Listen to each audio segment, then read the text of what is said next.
First of all, good morning. Thanks for being a part of the broadcast. And what does this shutdown mean to us out here in the Permian Basin? Well, good morning. Thanks for having me. It's just one more clue of how dysfunctional Democrats are, both in the House and the Senate, and an unwillingness to come together to solve bigger problems. So, in the immediate term, you're still going to have people receiving federal benefits, whether that's Social Security, Medicare, Medicaid. If you have SNAP benefits or WIC or any of those programs, those will still be delivered. There will be some personnel who are deemed as essential. There will be some who are not deemed as essential. So it's just inefficiency. It's not the way to operate. You just heard Mike Johnson talking about the reasons, and I'm happy to get into that, why Chuck Schumer would want to opt for a shutdown, and the flip-flopping that he's done over his career as well. But, especially the Permian Basin is really looking to our government to solve big, tough problems like permitting reform, which allow us to build pipelines, roads and highways, bridges, and to get over some of these environmental just the litigation that we see from environmental groups, and to do the right thing. How can we even think about that when we can't come together on this, where House Republicans almost 2 weeks ago passed a clean continuing resolution, and yet Democrats are unwilling to come to the table on a budget that President Biden signed?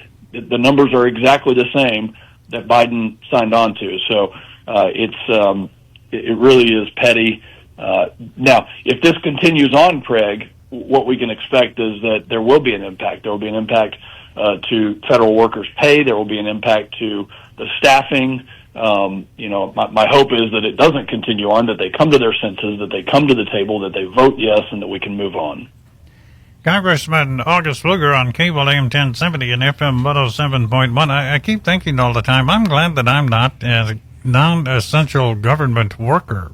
I wouldn't want to be one of those. Well, God bless those that are, and we have many that are in the area. I mean, think about the federal agencies, the FBI office and the USDA office that helps our farmers and ranchers. And I'll be meeting with a lot of farmers and ranchers today, and talking with people about what it means to them. But it really is. It's maddening to see this type of approach to governance, which is not the way that I conduct myself when I go to D.C. As you know, Craig, we talked about this on Friday, that I've passed more legislation than any legislator, and it's been bipartisan. 30, 40, 50 people have been able to go to the other side of the aisle and grab support.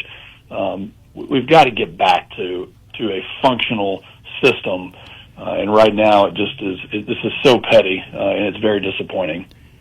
And I think it's very important to point out, a lot of people may not get this. You have pointed this out, Congressman, many, many times in the past, but the things that are not affected, if you're a Social Security recipient, Medicare, Medicaid, you're not going to be affected by this. You're going to be okay.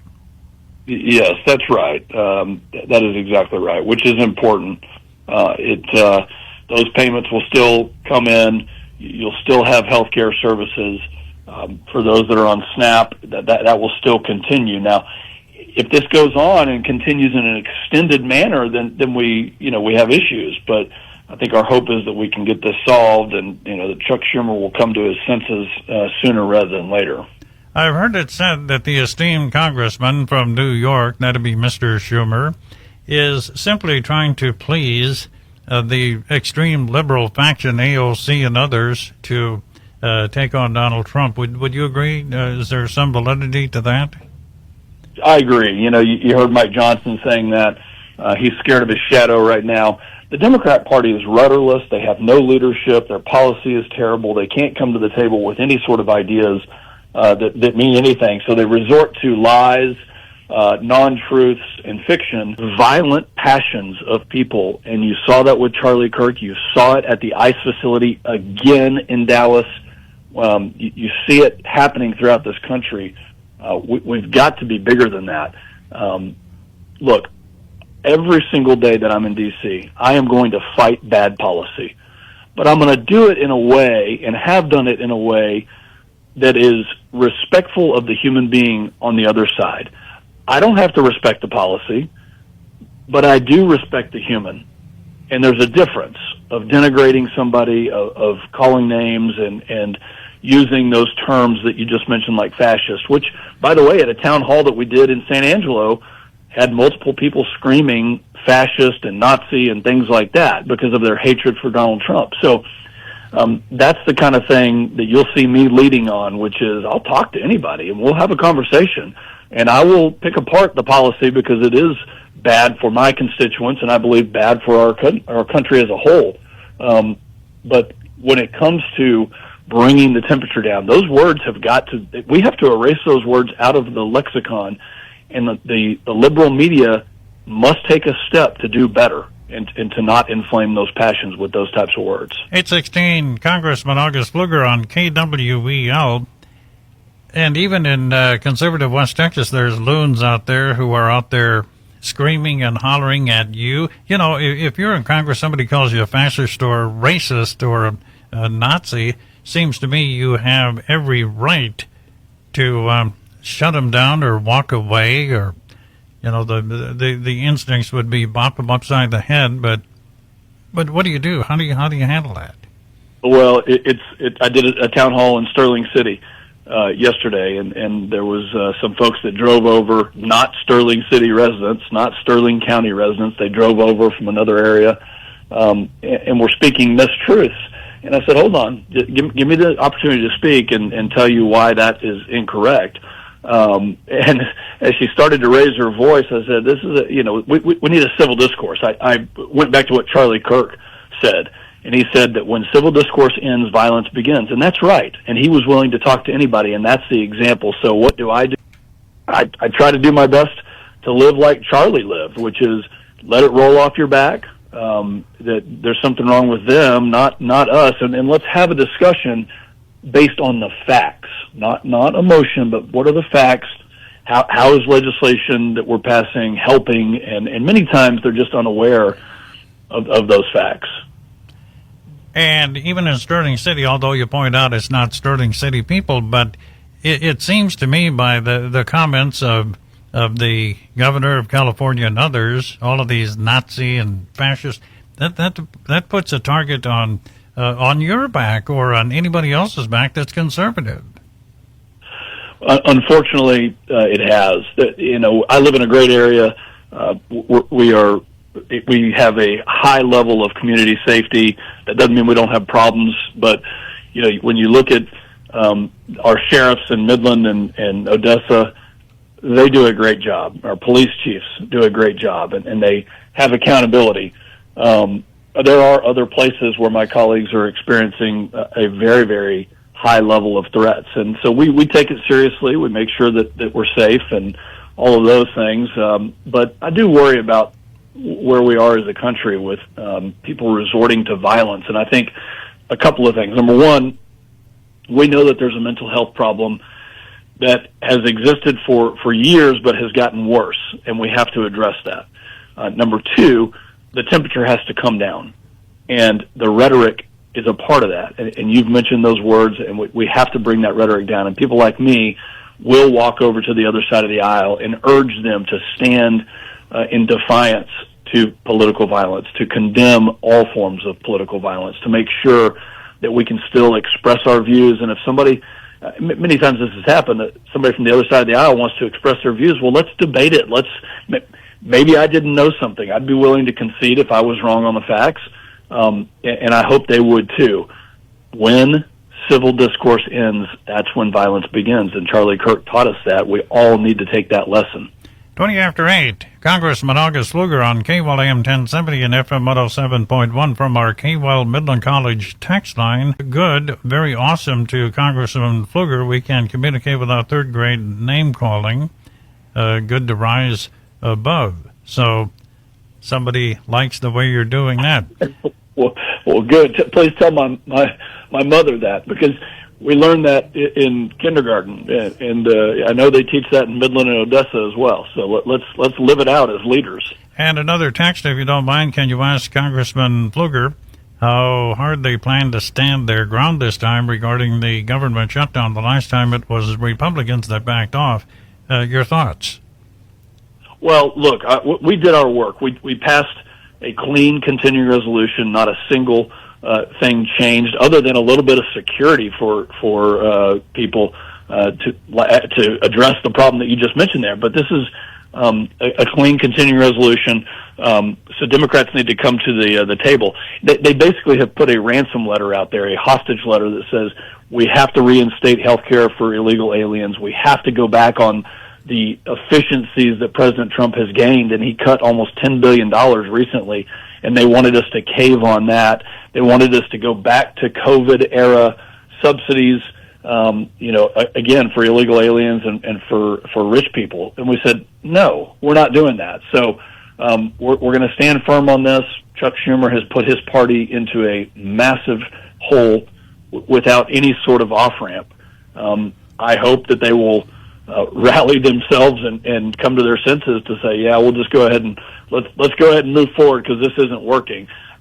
A reminder to all Democrats out there that the Democrat Party is the party of big governance. They're the party that has expanded government. So Republicans are right here. We need a little bit of time, till we get to November. That's the terms of this CR to get us to November so we can pass some appropriations bills and we can get back to regular order where we have a good functioning budget. And I think we're on that path, but we're going to stand firm here. All right, we'll bring in a call. Welcome into the broadcast. You're on the morning show with Congressman August Pfluger on KWEL AM and FM. Good morning. Good morning, Congressman. Thank you for your Good efforts. Morning. I'm just wondering, have we cut off any funding for these big universities that have billions and billions of dollars in endowments? We're $37 trillion in debt, and I just don't understand how we subsidize these big universities with billions of dollars, and it's almost like not corporate welfare, but university welfare for somebody that doesn't really need it. And I know some of the argument is, they do all this important research and everything like that. So the gains that come out of that research, one of my questions is, does the government get any royalties from supporting this research? And I'll hang up and listen to your answer. Thank you. Thank you very much. Appreciate the question. No, the government doesn't get royalties for that. Yes, in the One Big Beautiful Bill on July 4th, we did make very, very good gains to distinguishing between some of these university foundations like Harvard, which is $40 to $50 billion, and most of the Ivy Leagues have massive, massive foundations that they have used as a political arm, obviously a left-wing arm. So the distinguishment that we had was a community foundation, which there are many in the Permian Basin that are doing a good job to help with philanthropic and charitable needs. In Midland and Odessa specifically, those are not affected negatively. And yes, we did cut down the tax exemptions and the tax breaks and the free money that was going to the foundations of big universities, liberal universities, those that were spouting, political ideology when they should be doing research. Go do research. Figure out a solution for cancer. Help us with stuff that's actually going to help humanity. But we're not going to let you use that money anymore in a tax-free manner to attack conservative thinking, which is exactly what they were doing. And yes, we did make a huge difference on that.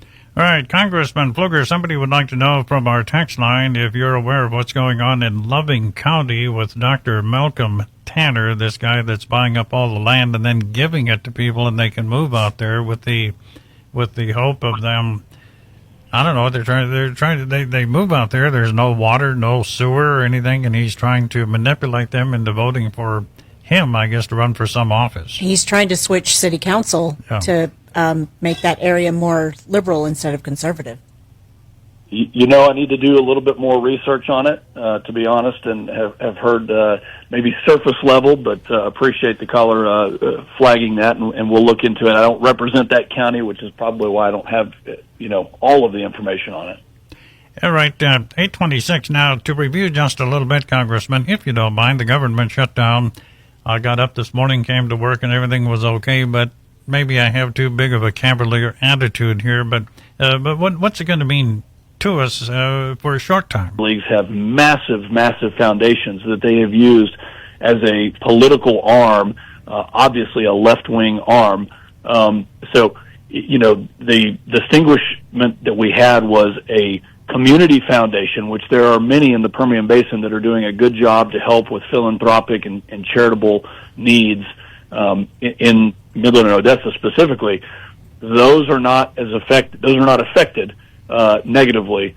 And yes, we did cut down the tax exemptions and the tax breaks and the free money that was going to the foundations of big universities, liberal universities, those that were spouting, political ideology when they should be doing research. Go do research. Figure out a solution for cancer. Help us with stuff that's actually going to help humanity. But we're not going to let you use that money anymore in a tax-free manner to attack conservative thinking, which is exactly what they were doing. And yes, we did make a huge difference on that. All right, Congressman Pfluger, somebody would like to know from our text line if you're aware of what's going on in Loving County with Dr. Malcolm Tanner, this guy that's buying up all the land and then giving it to people, and they can move out there with the hope of them. I don't know. They move out there. There's no water, no sewer or anything, and he's trying to manipulate them into voting for him, I guess, to run for some office. He's trying to switch city council to make that area more liberal instead of conservative. I need to do a little bit more research on it, to be honest, and have heard maybe surface level, but appreciate the caller flagging that, and we'll look into it. I don't represent that county, which is probably why I don't have, all of the information on it. All right, 8:26 now. To review just a little bit, Congressman, if you don't mind, the government shutdown. I got up this morning, came to work, and everything was okay, but maybe I have too big of a cavalier attitude here. But what's it going to mean to us for a short term? Well, again, yeah. So all of the services, whether it be VA or Social Security checks, help with IRS and issues that you may have, SNAP benefits, WIC, those are still going to run. The government has deemed certain employees as essential and others as not essential. Our office will still be there helping. So whether it's Monica in Odessa, Corbett in Midland, you still have the opportunity to call us. We can still help out with anything. Those services will be provided. Government employees were paid at the end of September, so yesterday or the day before. So in theory, that should be good until the end of October, which is another 30 days. I hope that we'll have this resolved. But for those essential services, especially health care and Social Security checks and things like that, you're still going to get those. We need to get to a resolution as quickly as possible, and that's really what we're looking to do.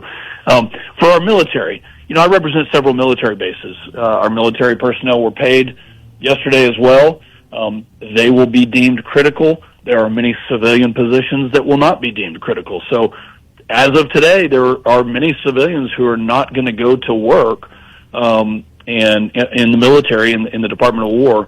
And I'd love to talk about Mr. Hegseth's speech yesterday. But if this is a short-term shutdown, which we hope that Democrats come to their senses and do the right thing, then folks shouldn't see negative implications. Okay, one more really short one here. Will it affect air travel?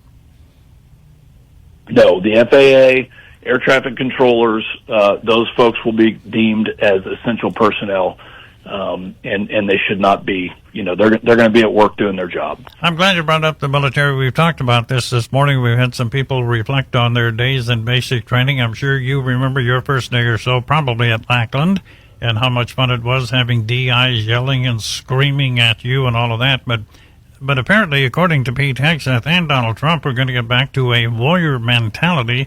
And I say, hear, hear. Hear, hear.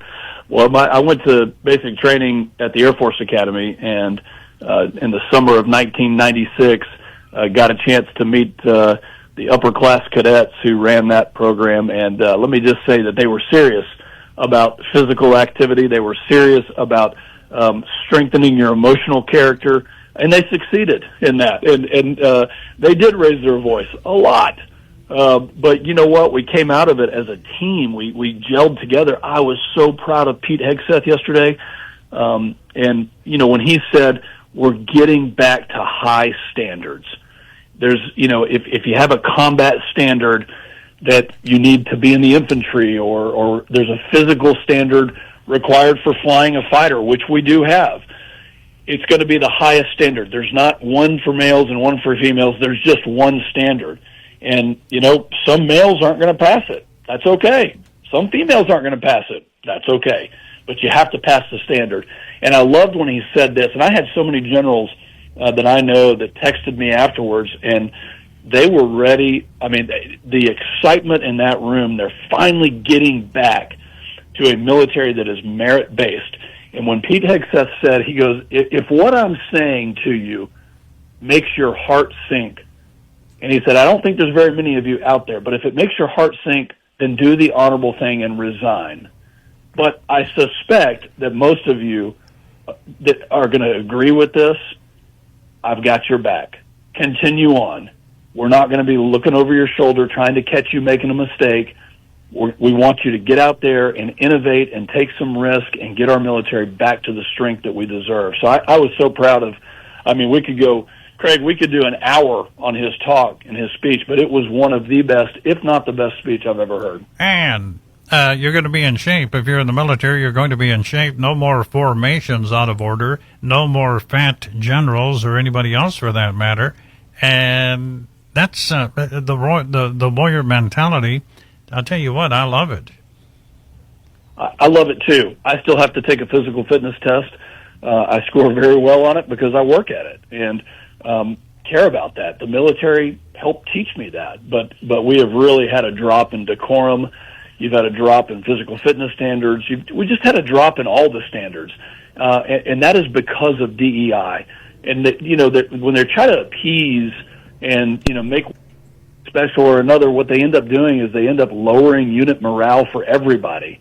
Make the standard the standard. If you pass it, then you can join the military and be a part of that. But this is life and death. We need people to be in shape. And by the way, it helps you in later years. We know that. It brings down healthcare costs when people retire after they serve in the military. So there's so many benefits to it. But he's calling a spade in later years. We know that. It brings down healthcare costs when people retire after they serve in the military. So there's so many benefits to it, but he's calling a spade a spade. It's great to see. And no more men wearing dresses, wearing admiral uniforms or whatever. I sure do like that. And welcome into the broadcast show on the morning show. We're a little late here with Congressman Pfluger. Good morning.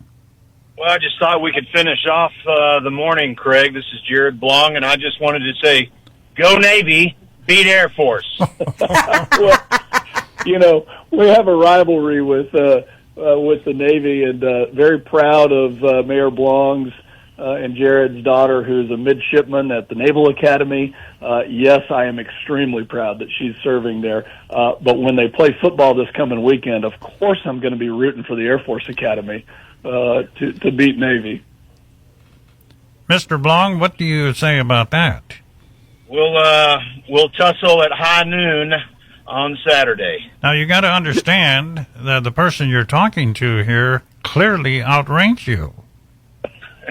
He does, in fact, but, you know, I've got some West Texas grit, and I'm sure that Congressman Pfluger and the Blong family both will be cheering their hearts out this weekend. we will be, and that's the special part about it is that there are inter-service rivalries, but, boy, we come together when the nation needs it.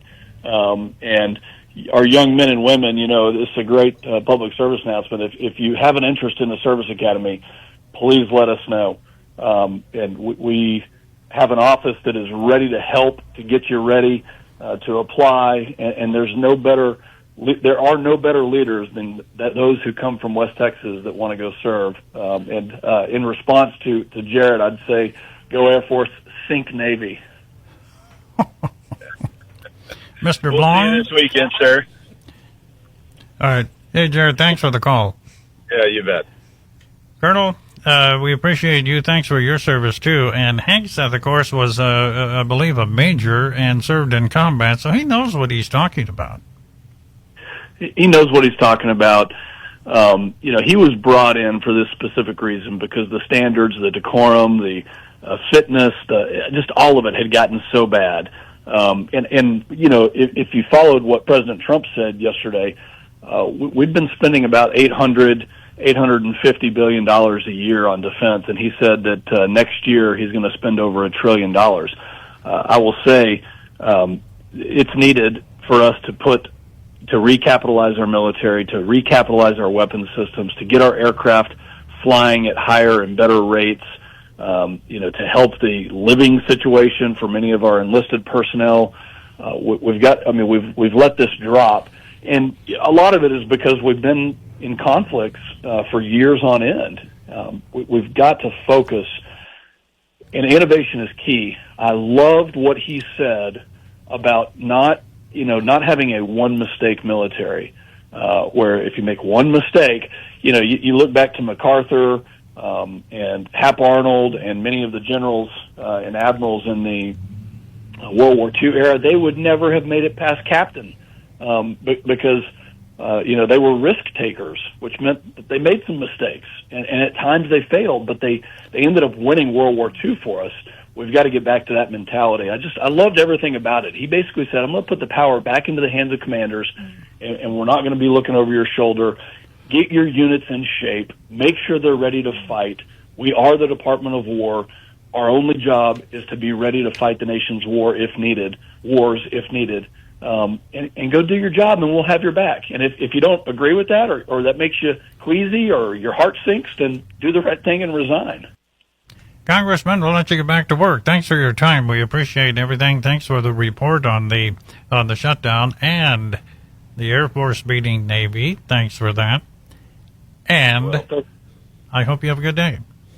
Thank you so much. I'll be out talking to farmers and ranchers and hearing from community leaders. God bless this great country that we get to live in.